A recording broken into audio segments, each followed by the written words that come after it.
I pozdrav youtuberi, dobrodošli u novu epizodu Egi Drifta. Sad se vjerojatno svi pitate, Egi, zašto si u moto jakni? Zato što sam odlučio bataliti ovo snimanje šarafanja i idemo snimat motovlogove, ljudi moji. Vidim da od ovog šarafanja nema hljeba, tako da idemo napraviti 150 prometnih prekršaja kao neki, nećemo ih imenovati, pa da nas daju malo u novine, da nas malo promoviraju. Šajem se, kao što možete vidjeti, Vakisaki nam nema tablice. Registriran je, međutim na tehničkom nisu imali tablice našičke, tako da idemo sad po tablice. Pa sam odlučio malo vam snimiti vožnju jednu, idemo ga i oprati jer nije vidio vode 1-2 godine, a motor je stajao 1,5 godine ili 2, ali bio je ispravan, to jest kud i kamo ispravan. Sad će neko reći zašto ima ispravan motora stojiti.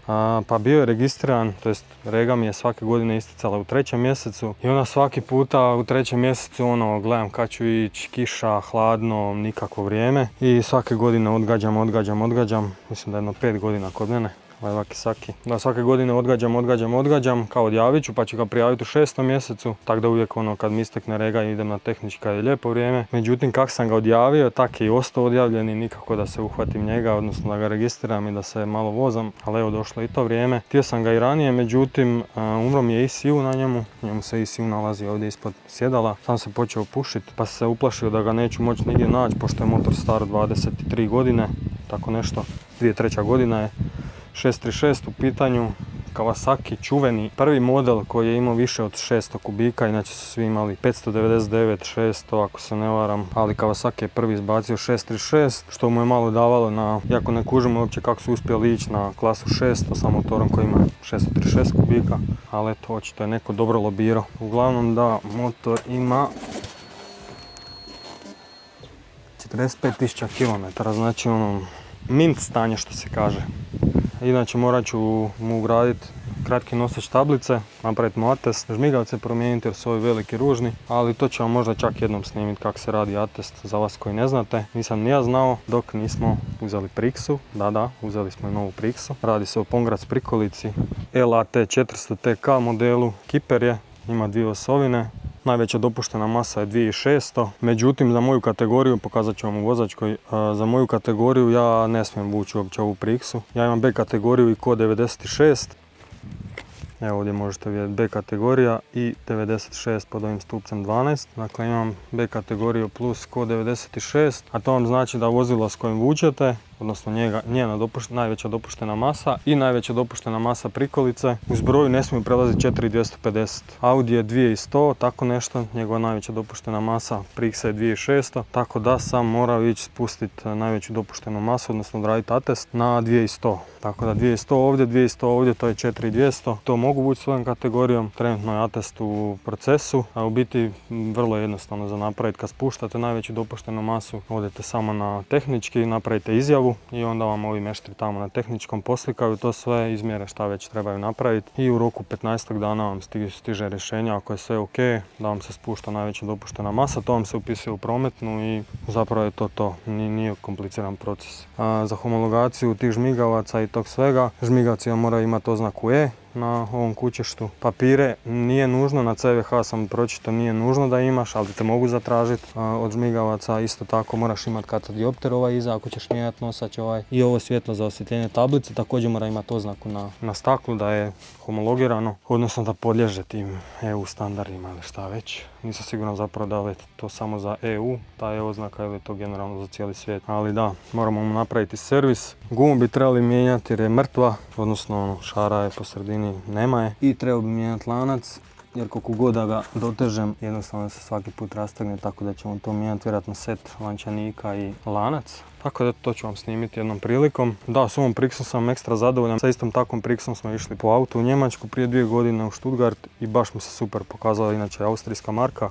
U super je stanju, ovdje vam se otkači za kipanje. Da, kiper je, s obzirom da je moj auto nizak, imate one Prixe kojima je ovaj dio traka navoznih ili teretnog prostora, kako god, ravan i onda se ovdje iza lomi i ta prikolica se neki, pa imaš još rampe, ne znam, 1,5 m, slično kao ovo je ovdje što ja imam. I nekako mi se činilo kao da ću ovdje na tom lomu zapravo uspjeti zapet sa pragom, tako da sam se odlučio tražiti ovakvu Kiper Prixu, jer mi je renta, ok, nije nešto preskupo za jedan dan, 40 € je bila renta, međutim ako ti recimo ideš na trku, treba ti petak, subota, nedjelja, možda i ponedjeljak, Prixa to ti je 4 dana, 4x4, to ti je 160 € si bacio doslovno, a ovak imaš svoje i mogu posuditi, mogu rentat, mogu šta god. Ne moram se misliti, jel slobodna prikolica taj vikend kad meni treba za auto, ili nije slobodna, plus prikolica mi je bila udaljena 25-30 km odavde, tako da svaki puta kad dođu u Prixu moram voziti 30 km tamo.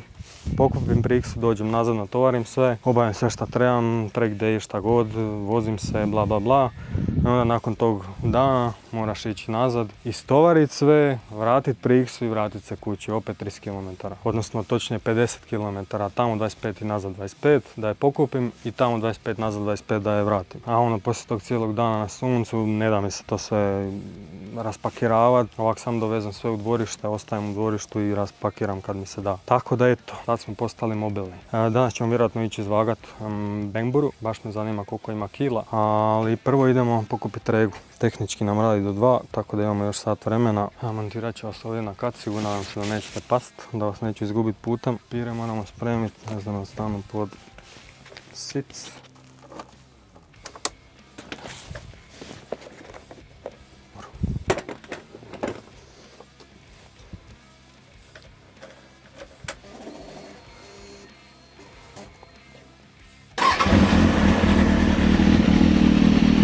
Kao mina. Da nemamo tablicu, nadam se da nećemo sresti policiju, mislim nije moja krivica, nisu imali na tehničkom jednostavno tablicu i nemam šta staviti. Registar nije, osiguranje imam plaćeno, tako da u reguli smo sve osim tablice, ali evo vidjet ćemo. Ne znam da li me čujete, nadam se da da. A je pakleno u ovoj kožnoj jakni. Vani je 1,37 i još jakna.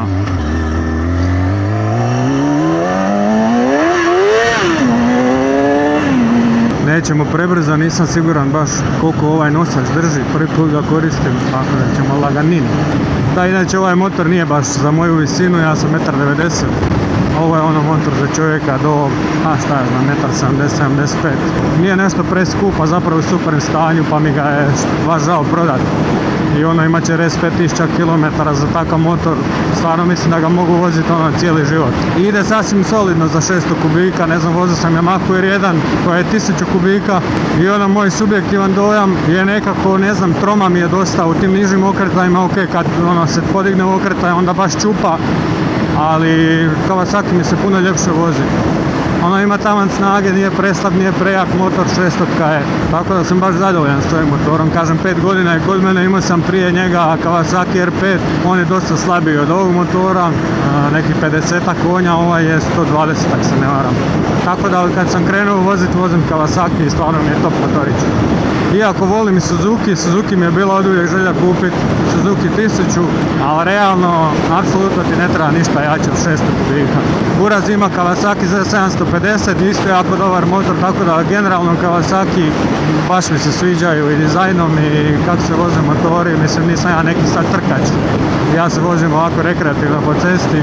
Kad sam ga išao kupit, znači prije 5 godina otprilike, išao sam u isto ove jakni, uzeo sam ga iz Gradiške i kad sam se vraćao nazad, taman prije nego što dođem kući, stanem na autopravonu, fino ga operem sve i naravno kako sam platio pranje, stavim novčanik u džep, imao sam tad nekih 3000 kuna još u džepu, jer što mi je ostalo od kupovine motora, sam ponio više za ne daj Bože. I naravno da sam zaboravio zatvoriti džep na jakni, naravno dođem u kafić, uhvatim se za džep, mi nema novčanika. I ja gledam moguće, znači motor nisam prepisao, tek sam ga uzeo, prometna mi bila u novčaniku i 3000 kuna u džepu. Uglavnom našao ga je jedan kolega od tate, ovak parkiran kraj bankine, apsolutno ništa nema u njemu osim kartica. I onda smo išli tražiti, šetati ovako uz kanal i tražiti gdje je novac i uspjeli smo naći, tipa ja ne znam, možda je falilo 200 kuna ili tako nešto. Uglavnom imao sam više sreće nego pamet. Naravno našli smo i prometni sve, ali da, genijalac. Upravo mi se upalila rezerva, tako da ćemo ga morati ići tankat. Ja sad uopće ne znam jeste vi mene išta čuli, ja sam srao cijelim putem, ali evo stigli su u Miholjac.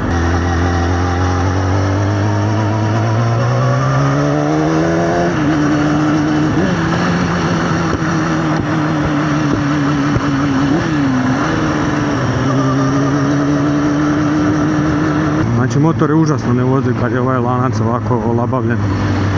Znači ono kad ga pokušavaš održavati na istoj brzini, bratić ono skače ko magarac.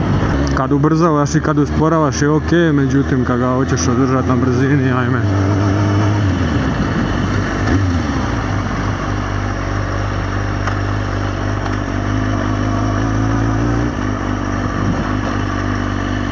Mi ćemo ovdje lijepo u hlad.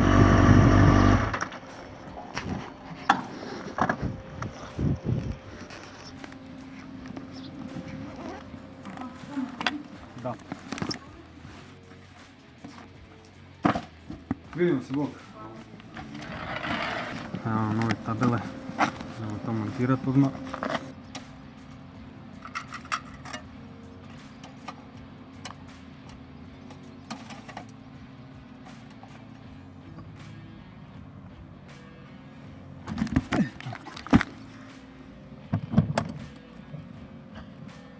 Sad imam fobije svaki put kad stavim novčanik u ovu jaknu, da ga ne izgubim.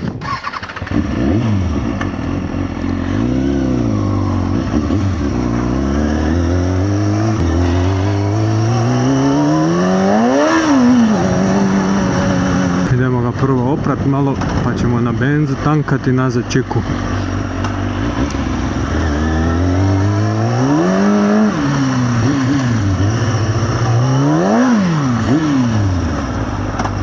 Pušta se otima.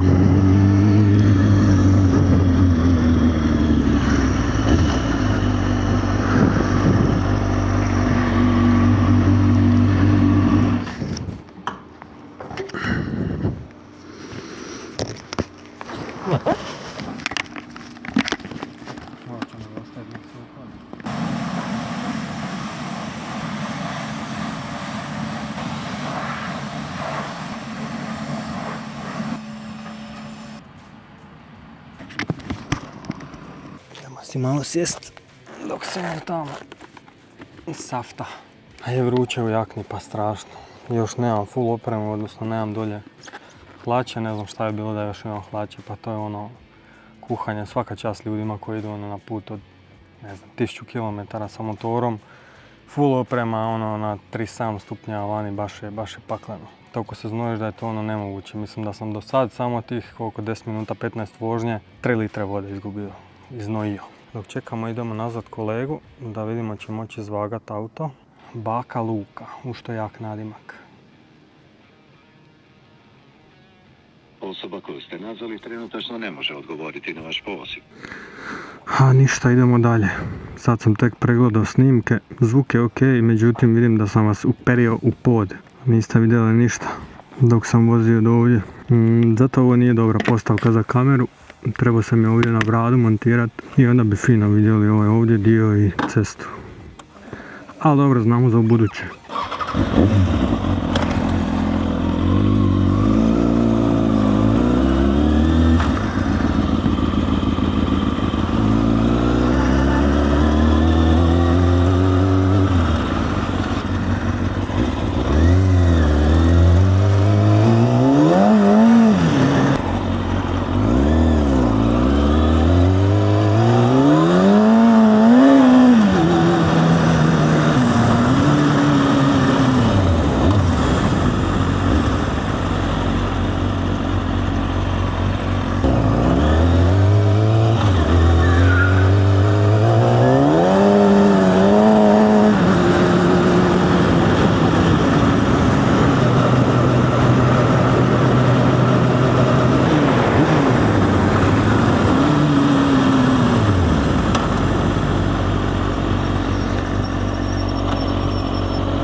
Asti gužve.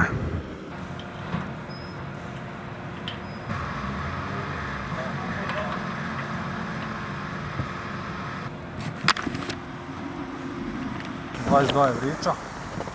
Šta je to jedinica?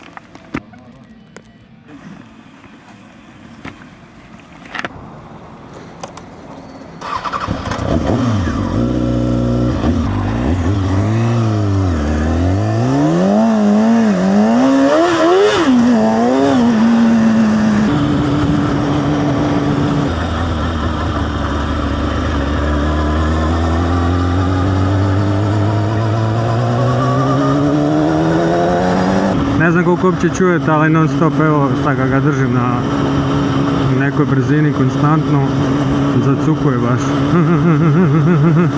To je sve zbog lanca, jel? A probao sam ga već španat par puta, međutim ne pomaže. Traje je očito.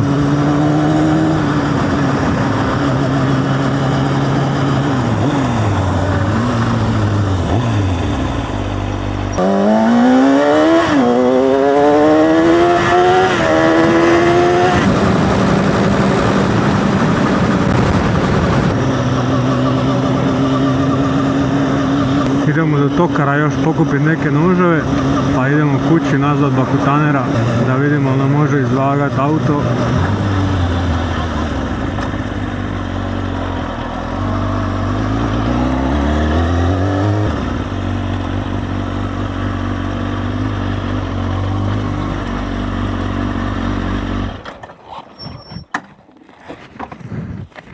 Dobar dan. Oho, vidi ga. Ja sam stigao po neke noževe. Ajde, dobro stigno, ajde. Dobro majstore, odo. Valja.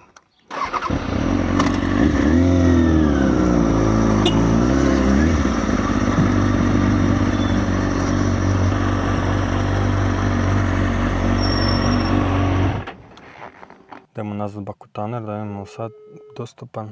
Pronto. Desila si? Evo, trenutno doma. Da? Jel radiš nešto pametno ili? Pa skoro. Jel bi mogli tamo negdje za sat vremena da izvažemo auta da ga dovezem na prikolici? Kako ne bi mogli? Da? Da. Topić, ajde zvačite onda ako ste slobodna. Mislim može i poslije ako ti odgovara Pa bolje. bolje mi štima kasnije tamo, ajde za 1-2 sata. Ajde. Može, ajde čujemo se. Ajde. Eto tamo dok mi natovarimo sve, spremimo.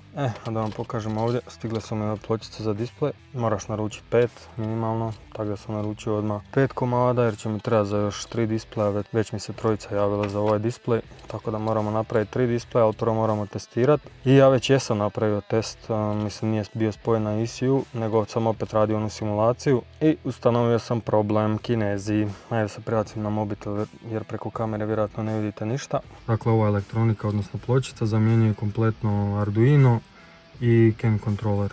Sad problem su bili ovi integrirci. Znači to je integrirac koji je stavio ovdje.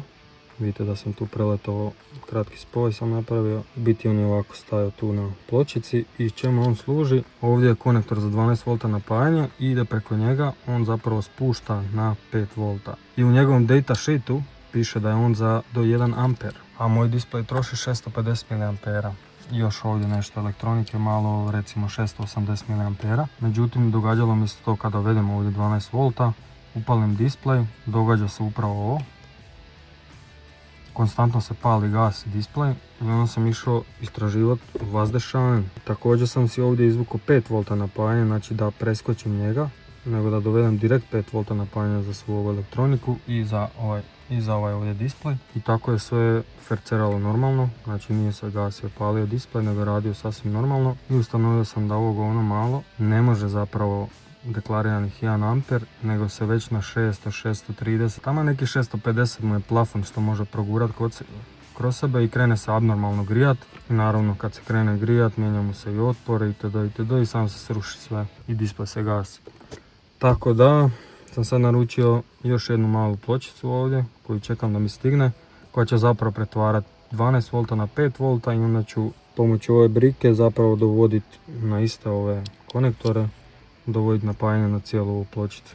Sad s obzirom da ima vas par koje zanima ovako malo oko elektronike, znači pločicu sam ja dizajnirao prvi put kad sam ovako šta radio, ovo je praktički prva pločica i napravio sam jedan propust.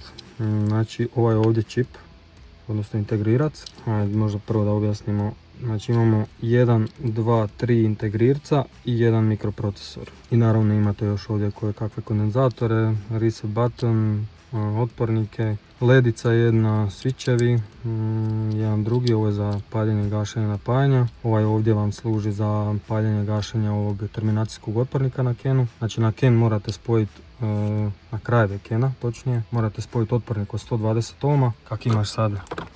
Inače on naravno nije baš na krajevima žica, nije ovak da ćeš tu sad spajati otpornik, nego on ugrađen recimo u gateway koji se nalazi u većini auta u satu. Tu se nalazi jedan otpornik i onda se svi uređaji spajaju na taj Ken. I jedan od tih uređaja dodatno ima još taj terminacijski otpornik, najčešće onaj najdalji. Na njega se stavi na kraj taj otpornik od 120 ohma, znači isto je ugrađen u taj ECU koji je spojen na taj Ken. Sad kako se Ken zapravo može testirati, recimo da li vam je nešto crklo, ono dijagnostika vam baci da nemate komunikaciju, znači uzmeš multimetar, spojiš se na te dvije žice od Kena i treba biti čitat otpor od 60 ohma, zato što su dva otpornika od paraleli od 120 ohma, zapravo 60 ohma. Formula je R1 puta R2 kroz R1 plus R2. Pa i sad ako imate 120 puta 120, to je 14400 kroz 240, dobijete 60 ohma. Znači kad spojite multimetar na Ken, mora čitati 60 ohma. Ako slučajno čitate 120 ohma, to znači da vam je ovaj ECU koji zapravo ima terminacijski otpornik u sebi, ili ovaj u gatewayu, ili onaj drugi koji je spojen najčešće na kraj Kena, najdalje od ovog klastera.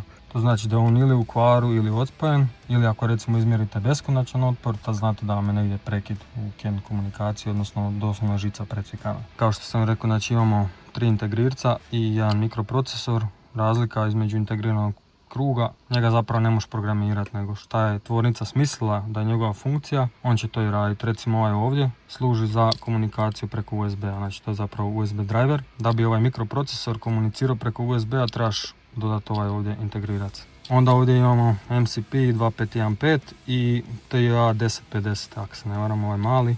Oni su zaduženi za Ken, dakle također ih ne možeš reprogramirati. Jedino kog možeš reprogramirati je ovaj ovdje Atmega i zapravo sam ja njega programirao. Crkovni mob pregrio se, tako da se mora prebaciti unutra. Uglavnom, ne znam ni gdje sam stao. Ovo je dakle čip, odnosno mikrokontroler kojeg možeš programirati. On se, identičan ovakav čip se koristi u Arduino. Ova dva komuniciraju međusobno zajedno, znači jedan bez drugog ne radi. Sad ovaj je zadužen da slaže naponske razine na Ken Low i Ken High. Dakle ovaj konektor ovdje je Ken Low i Ken High. Tu spajamo. Znači on postavlja Ken Low ili Ken High u 2,5 V ili u 3,5 V i 1,5 V. A kako zna koju naponsku razinu treba postaviti na žice je pomoću ovog ovdje sklopa. Znači on komunicira s ovim ovdje. Ovaj mu pošalje, želim poslati tu i tu poruku, on ju primi, ok, kaže dobro, moram složiti takvu i takvu poruku 101011 bla bla. I ovaj ovdje onda slaže te naponske razine na Ken Low i Ken High. Da, nisam spomenuo zašto sam ovaj zeznuo. Biti sad mi USB ne radi uopće, nemam komunikaciju, ali uspio sam preko ovog konektora ovdje, to je za SPI komunikaciju. Uspio sam se isprogramirati Atmega, tako da mi USB zapravo ne treba, ali u početku sam ga izdizajnirao da ga imam jer mi je lakše spajati USB nego ove ovdje konektore. Ali dobro, sad ne radi. Zašto ne radi? Zato što na ove dvije nožice dolje sam zaboravio dodati oscilator, ovakav jedan sklop. Jedan je tu i jedan je tu. Dakle, ovaj ovdje oscilator je za ovaj sklop, ovaj ovdje oscilator je za ovaj sklop. I ovdje nam fali oscilator, on zapravo određuje takt, odnosno brzinu obrade podataka. Ne znam, ovo je 8 MHz, znači ovaj ovdje čip radi 8 MHz, ovaj ovdje radi 16 MHz i ovaj je trebao biti 12 MHz, ali sam ga zaboravio dodati. Tako da USB zapravo sad ne radi, međutim, kao što sam rekao, uspio sam ga programirati preko ovog i zapravo pločica kao takva radi, samo moram riješiti ovo napajanje još i to je to. Znači ćemo je spojiti na auto i vidjeti da li je sve ok. Ništa, idemo raskrčiti garažu, natovariti kola, pa čekamo da zove i da idemo izvagati auto.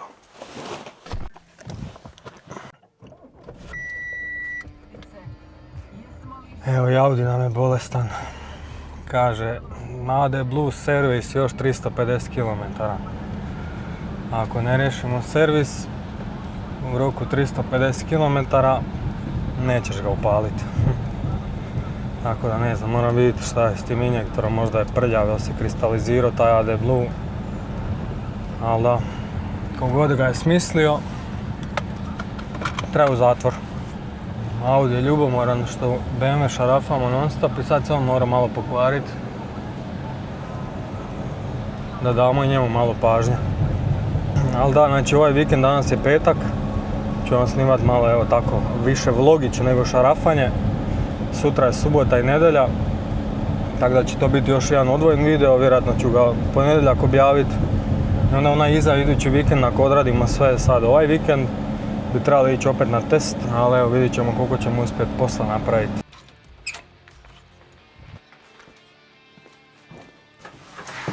Sada vidimo hoće li upaliti. Ili ćemo morati akumulator ponovo spajati.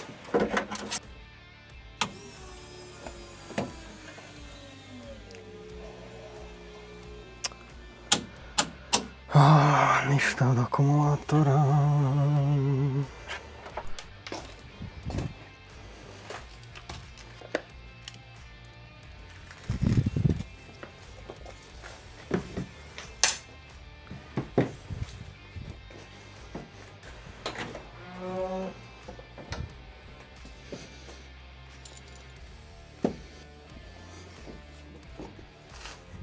Valjda ću s pomoću ovog kresnuti.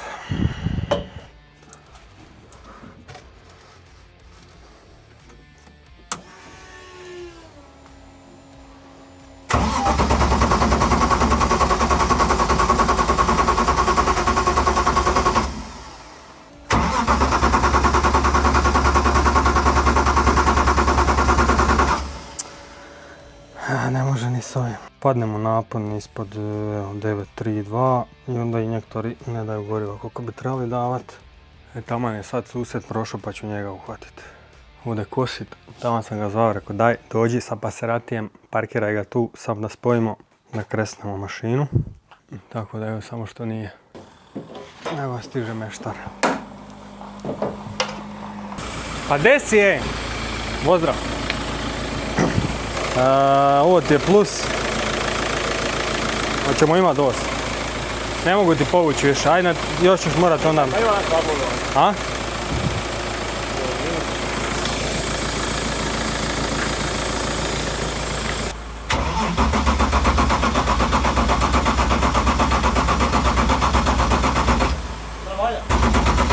Nemam senzor bregaste uopće. Ono kad se javio sam ga dobio i to je to.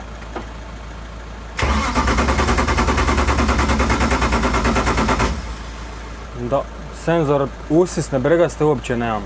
Da pod haubu vidim šta je.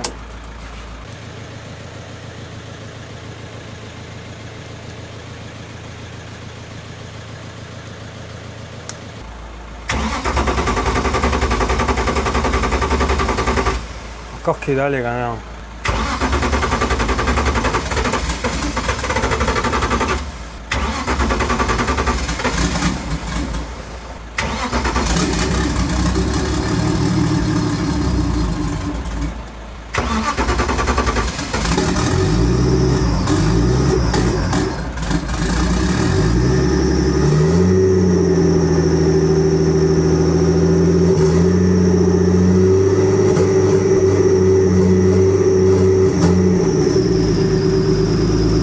To skini klemu.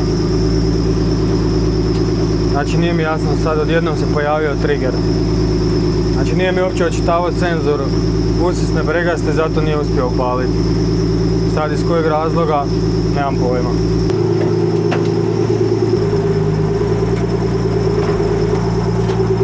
Ne vidi tamo da mi se neće dići ova daska i da mi ne ide pod gumu. S druge strane.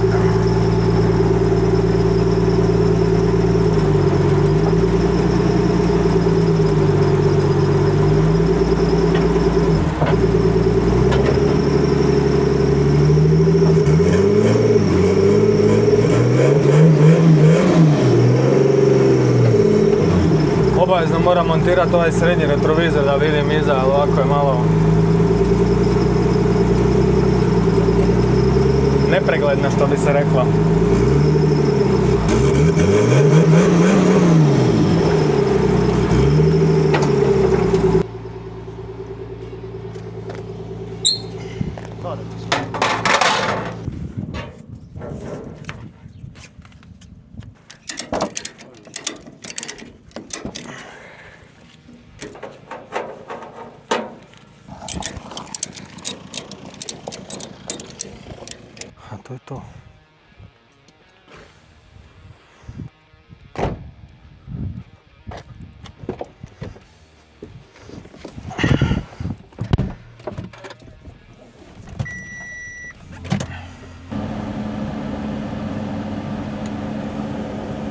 Sad valjda ćemo se moći spustiti tu.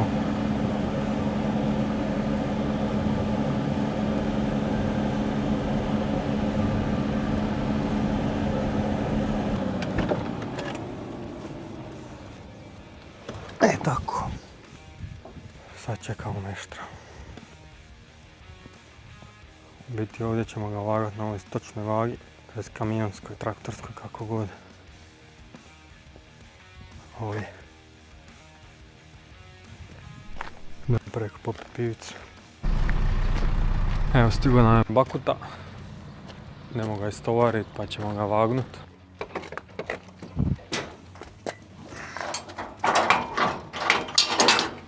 Nemoj da slučajno.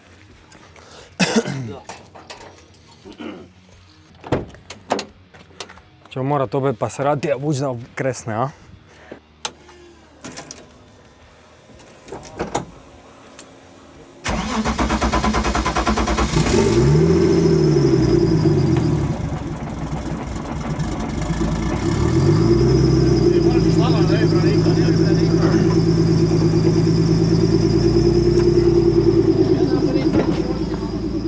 A? Pa skinit ću ga.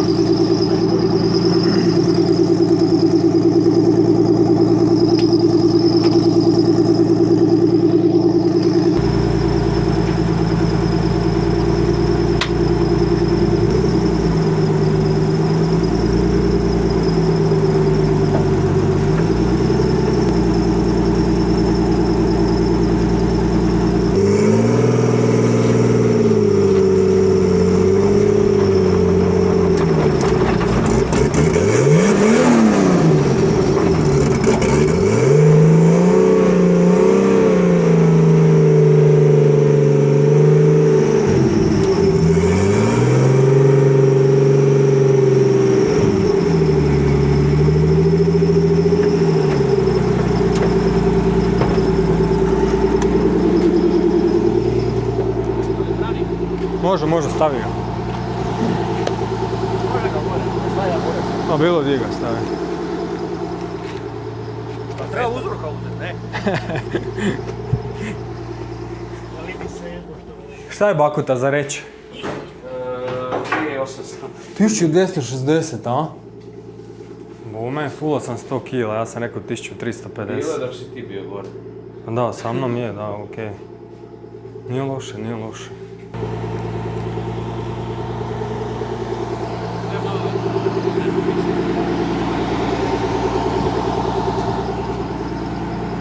Visi mi jedino crevo od vode dole.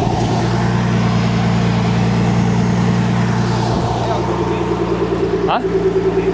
To ćemo naknadno ugraditi.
nema ti iza kvaku. To mali grmi, ja? Samo stoji. Vezicu moraš vezati.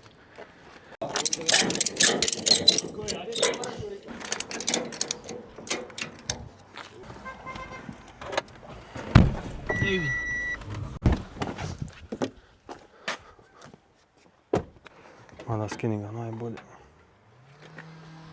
Pazi ovo, Belac. Viktera, a?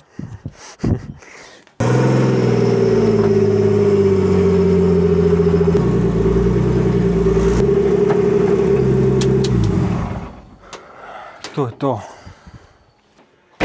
Ništa youtuberi, to će biti to za ovaj video. Sutra i preksutra opet snimamo. Tako da ide novi video još u ponedjeljak vjerojatno. Ili kad ga stignem složiti, ali da. Snimit ćemo vam 2 videa ovaj vikend. Tako da vidimo se.